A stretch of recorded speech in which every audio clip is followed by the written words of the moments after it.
Assalamualaikum warahmatullahi wabarakatuh. Sudahkah Anda menanam hari ini? Ingat, menanamnya secara organik.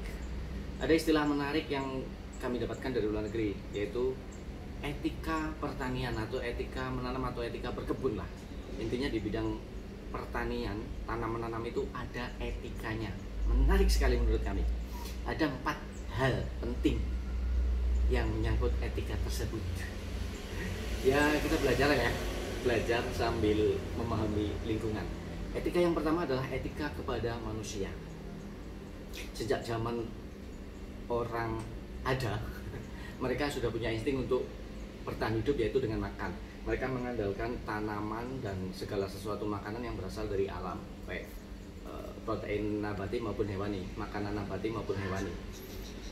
Tanaman pada awalnya tumbuh dengan sendirinya, manusia memanfaatkan untuk kebutuhan makan. Pada zaman dahulu tidak ada istilah pupuk kimia, pestisida kimia. Pokoknya manusia nggak campur tangan. Jadi alam ini tumbuh dan berkembang sebagaimana mereka mengatur dirinya sendiri dan bisa mencukupi kebutuhan manusia. Seiring perkembangan manusia yang semakin, populasi manusia yang semakin banyak, manusia dituntut untuk menyediakan bahan pangan yang katanya kalau hanya mengandalkan dari alam itu kurang. Itu terus juga dari ya manusia ya kan punya nafsu ya, nafsu untuk mendapat sesuatu yang lebih dan akhirnya dieksploitasi. Akhirnya muncullah penelitian dan lain sebagainya supaya tanaman itu cepat tumbuhnya, terus produksinya cepat, akhirnya menggunakan pupuk kimia, pupuk buatan. Ketika ada hama, pestisida buatan, semuanya seperti itu. Nah, tanaman yang ditumbuhkan dengan buatan itu pasti akan ada efeknya. Berbeda dengan tanaman yang ditumbuhkan secara organik, secara alami. Insya Allah makanan yang berasal dari tanaman itu memiliki nutrisi yang bagus, yang berkhasiat bagi tubuh kita. Bahkan disampaikan bahwa food is medicine, makanan adalah obat. Tapi yang bagaimana? Yang ditanam secara organik. Nah, etika pertanian terhadap manusia adalah untuk memberikan makanan yang sehat kepada manusia. Itu yang paling penting, untuk memberikan makanan yang sehat kepada manusia. Apakah tanaman yang ditanam dengan yang buatan-buatan tadi tidak sehat? Sehat, tetapi tetap mengandung residu kimia yang ketika kita makan setiap hari itu berakumulasi di dalam tubuh residunya, sehingga mungkin dalam waktu 10 tahun, 15 tahun, 20 tahun akan ada efeknya terhadap kesehatan kita. Nah, kalau kita seorang pengusaha tanaman pangan, kemudian kita menjual bahan pangan yang membawa residu itu, mana etikanya? Mohon maaf ya bagi teman-teman yang bertani secara konvensional, mohon maaf yang sebesar-besarnya. Ini hanya menyampaikan apa yang kami baca dari literatur dan kami lihat dari video-video para aktivis lingkungan hidup, dan apa yang menjadi pemikiran kami, menjadi beban kami terhadap pertanian sekarang ini. Jadi itu etikanya buat manusia mana kalau kita jual bahan pangan atau pangan yang membawa residu kimia. Kita akui untuk saat ini tidaklah bisa kita untuk terhindar dari itu semua, karena kita nggak tahu yang dijual di pasar di mana saja itu ditanam seperti apa, kita nggak tahu, dan kita tidak bisa mencukupi semua kebutuhan kita secara sendiri. Kita terpaksa harus membeli dan nggak tahu itu ditanam secara organik atau tidak. Paling tidak kita menanam untuk diri sendiri. Nah, nanti selebihnya bisa kita bagikan kepada tetangga. Itu yang pertama, etika pertanian untuk manusia supaya menghasilkan makanan yang sehat dan menyehatkan, yang tidak mengandung racun atau bahan-bahan kimia sintetis. Yang kedua, etika kepada hewan. Kenapa hewan? Sama, hewan juga makan dari tumbuhan. Tapi kan ada hewan yang makan dengan daging. Loh, hewan makan daging ya. Tapi hewan yang dimakan oleh hewan Makanya dari tumbuhan juga. Maksud gak sih? Misalnya elang makan tikus, berarti elang pemakan daging. Tapi tikusnya makan tanaman. Akhirnya asalnya dari tanaman juga. Nah, sama dengan manusia. Hewan itu bukan hanya hewan yang besar saja, tetapi ada hewan-hewan yang kecil juga, yang mereka juga makan dari alam ini. Ketika kita menanam tanaman dengan secara konvensional, bahkan dokter Elaine Ingham nggak mau dia menyebutkan secara konvensional, tapi apa ya, toksik. Jadi tanaman yang ditanam secara racun kan gitu, katanya sampai seperti itu, dia nggak mau menyebut konvensional. Nah, ketika kita menanam tanaman secara konvensional, berarti di tanaman ini ada residu kimia. Ketika hewan ikut makan, maka dia juga akan ikut makan kimia. Ini jelek malah dilihatin. Ya, iya, jadi semua hewan juga ikut imbasnya dari dari tanaman yang kita tanam. Mereka juga ikut terkena imbasnya memakan residu kimia. Itu etika yang kedua adalah terhadap hewan, apalagi hewan ternak kayak sapi, kambing, ya, bebek, ayam. Ketika mereka makan rumput yang dikasih pupuk kimia, kemudian nggak sengaja ada semprotan pestisida juga, selain kambing itu bisa keracunan, sapi itu bisa keracunan. Ketika kambing itu disembelih, kemudian kita yang mengkonsumsi, ya sama aja kita masukkan juga residu yang di dalam daging hewan itu masuk ke kita juga. Nah, itu. Jadi etika yang kedua itu adalah etika terhadap hewan, baik hewan peliharaan maupun hewan liar. Loh. Etika yang ketiga adalah terhadap tanaman itu sendiri. Tanaman sama punya nyawa seperti kita. Mereka juga butuh hidup yang layak. Ketika tanaman ditanam secara konvensional, kembali lagi ada unsur N yang dimasukkan terlalu banyak, akhirnya tanamannya subur. Ya oke, memang diakui subur, tapi justru dengan suburnya tanaman tersebut mengundang hama datang. Maka di luar negeri ada yang menyampaikan hama itu adalah indikator, katanya. Ketika ada hama, maka itulah indikator bahwa tanaman itu kelebihan N. Katanya seperti itu. Itu ya. Jadi tanaman yang ditanam secara organik itu semuanya sudah dicukupi oleh tanah ini. Jadi tanaman mencari sendiri, N-nya butuh dia seberapa, ambil sendiri. P-nya ambil sendiri, K-nya ambil sendiri sesuai kebutuhan dia. Berbeda kalau ditanam secara konvensional, kita yang atur. Meskipun itu sudah dilakukan lab, dilakukan pengukuran bahwa tanaman butuh ini sekian, butuh ini sekian. Tetapi apakah semua petani memahami akan hal itu? Tidak. Sebagai contoh, petani di desa kami justru mereka hanya mengandalkan unsur yang banyak. Katanya kalau udah subur nanti otomatis produksinya maksimal. Apa akibatnya ketika kebanyakan N? Ya sawah, misalnya padi. Ketika ada angin kencang atau hujan deras, roboh. Karena yang dibuat itu daunnya supaya subur, sementara batangnya nggak diperkuat. Ya roboh dia akibatnya. Nah itu, karena tidak semua orang memahami akan kebutuhan tanaman yang seperti itu. Berbeda dengan kalau kita ditanam secara organik, maka tanaman sudah mencari sendiri. Yang penting kita sediakan apa yang mereka butuhkan. Apa? Bahan organik. Bahan organik terbaik apa? Ya kompos. Nah, sama, berarti etika yang kedua adalah terhadap tanaman. Tanaman supaya tumbuh dengan subur, tanaman tumbuh dengan sehat, tanaman tumbuh dengan nutrisi yang baik karena tidak ada residu kimia, sehingga ketika kita panen, kita konsumsi, kita mendapatkan makanan yang sehat dan menyehatkan. Bahkan ada istilah yang ekstrim ya.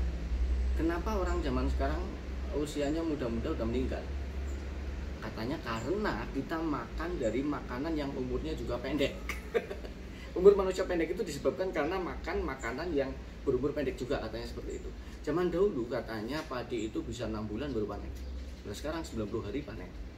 Umurnya semakin pendek karena ada rekayasa persilangan dan mungkin ada rekayasa genetika juga. Akhirnya gennya tanaman yang pendek ini gennya jadi pendek umurnya. Masuk ke tubuh kita, gen kita jadi pendek umurnya. Seperti itu. Mungkin seperti itu. Sangat-sangat mengkhawatirkan. Itu sih yang ngomong pakar ya, ahli ya. Saya cuma hasil dari baca dan melihat video, katanya seperti itu. Nah, terus lagi ya, ada satu lagi. Sekarang kan sudah booming, sudah menjadi tren bahwa buah-buahan tanpa biji. Menurut Dr. Zaidul Akbar, kalau buah tanpa biji, terus buahnya itu ditumbuhkan dari apa? Wong biji itu diciptakan oleh Allah Subhanahu wa taala, merupakan proses alami supaya mereka itu tidak punah. Buahnya mengeluarkan biji, bijinya ditanam, keluarkan bunga lagi, ditanam lagi, buah lagi, berbiji, tanam lagi. Nah, kalau buahnya sudah tidak ada bijinya, terus mau nanam pakai apa? Ya mereka sudah mengatur atau merekayasa supaya mereka itu punya monopoli. Jadi bibitnya mereka ya buat dengan sendirinya, yang keluar biji untuk dia, bijinya dia jual. Tapi ketika biji itu dijual terus ditanam berbuah, nggak ada bijinya. Akhirnya orang tergantung untuk membeli ke produsen biji tadi. Kan lucu ya. Nah, buah yang tadi sudah direkayasa nggak ada bijinya, otomatis itu akan berpengaruh juga kepada tubuh kita ketika kita konsumsi. Tuh. Kan mana etikanya terhadap tanaman? Ibaratnya tanaman dimandulkan, ya. Bahkan ada ya, memang tanaman itu kan istilahnya F1 kalau dari pabrik. F1 ditanam bagus hasilnya, kemudian ketika buahnya memang ada bijinya ditanam itu mandul. Walaupun bijinya ada kemudian bisa ditanam, tapi dia nggak produksi karena udah dimandulkan seperti itu. Itu masih mending ada bijinya. Nah, yang tidak ada bijinya itu yang sangat ekstrim. Itulah etika yang ketiga adalah terhadap tanaman itu sendiri. Kami sih belum bisa menciptakan bibit sendiri yang organik. Kami juga masih sering membeli biji dari pabrikan yang F1. Ya mungkin karena keterbatasan kami waktu dan kesempatan sehingga belum bisa membuat biji. Rencananya kami ke depan tetap akan membuat sendiri biji, bahkan kita akan memproduksi biji yang organik. Nah, nanti bisa kita sebarkan kepada semua orang supaya mereka menanam kembali lagi ke kekayaan lokal. Jadi tanaman ini kita kembalikan ke lokalnya lagi. Seperti itu. Etika terhadap tanaman. Lu. Etika yang keempat adalah etika terhadap alam ini. Secara kasat mata kita hanya melihat 3 makhluk hidup di sini ya. Manusia, hewan, dan tumbuhan. Padahal ada yang keempat, yaitu makhluk hidup yang tidak kelihatan. Tapi kalau pakai mikroskop bisa, itu namanya makhluk hidup mikroskopik yang hanya bisa dilihat dengan mikroskop. Bahkan adanya lagi yang lebih kecil lagi dari itu, yang sekarang lagi dibahas ramai itu, virus. Jadi ada bakteri sama virus. Virus itu lebih kecil daripada bakteri katanya. Nah, apa etikanya terhadap kehidupan yang keempat itu, yang merupakan yang biasanya kita sebut dengan mikroorganisme? Sama ketika ini aja dulu. Mikroorganisme itu apa saja? Bakteri, jamur, virus, kapang, banyak macam-macamnya. Dia berada di udara dan di dalam tanah. Bahkan ada yang menyampaikan, penelitian menyampaikan bahwa 1 sendok tanah ini, 1 sendok tanah itu mengandung bakteri yang berjuta-juta, katanya seperti itu. Hanya dalam 1 sendok. Makhluk hidup di dalamnya itu banyak. Nah, selain bakteri, selain mikroorganisme tadi juga ada makroorganisme seperti cacing, rayap, dan semua serangga yang ada di dalam tanah. Karena semua yang hidup di dalam tanah rata-rata adalah hewan pengurai atau decomposer. Nah, etikanya adalah ketika kita menanam secara konvensional, kita menambahkan kimia sintetis berupa pupuk maupun pestisida, itu akan sangat mengganggu kehidupan mereka. Bahkan mereka bisa mati. Nah, kalau mereka mati, siapa yang akan mengurai bahan organik seperti ini? Siapa yang akan mengurai kotoran-kotoran hewan? Siapa yang akan mengurai ketika ada hewan mati? Gak ada yang mengurai. Padahal dari kegiatan penguraian itu, baik dari tumbuhan, dari kotoran hewan, bahkan dari hewannya yang mati, hasil penguraiannya itu adalah nutrisi yang dibutuhkan oleh tanaman.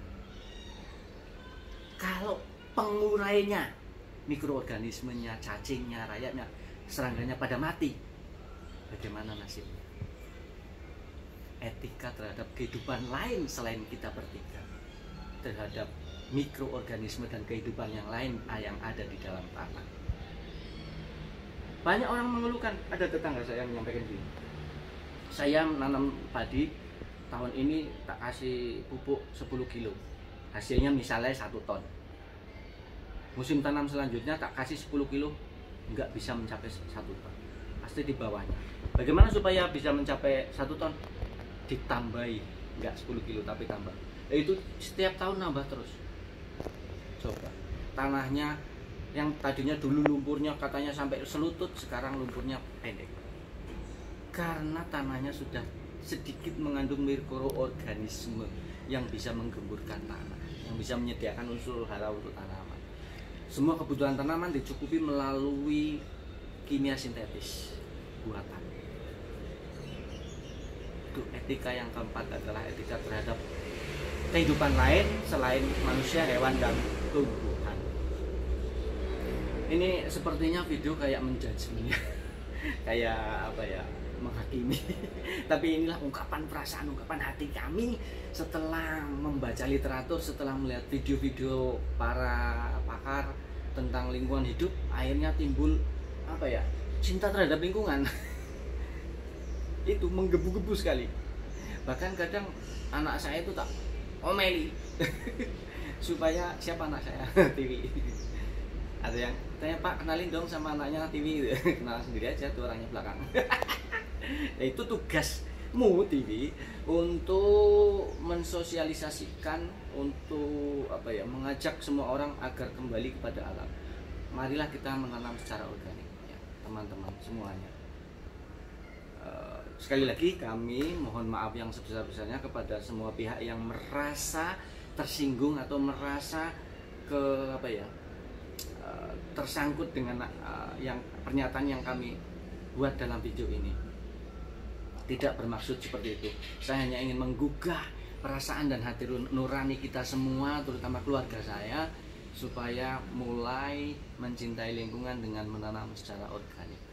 Walaupun kita tidak punya lahan yang luas, hanya sekedar tanah sedikit di lingkungan rumah, ya kita manfaatkan secara organik. Nanti hasilnya akan bisa kita nikmatin yang berupa makanan yang sehat dan menyehatkan.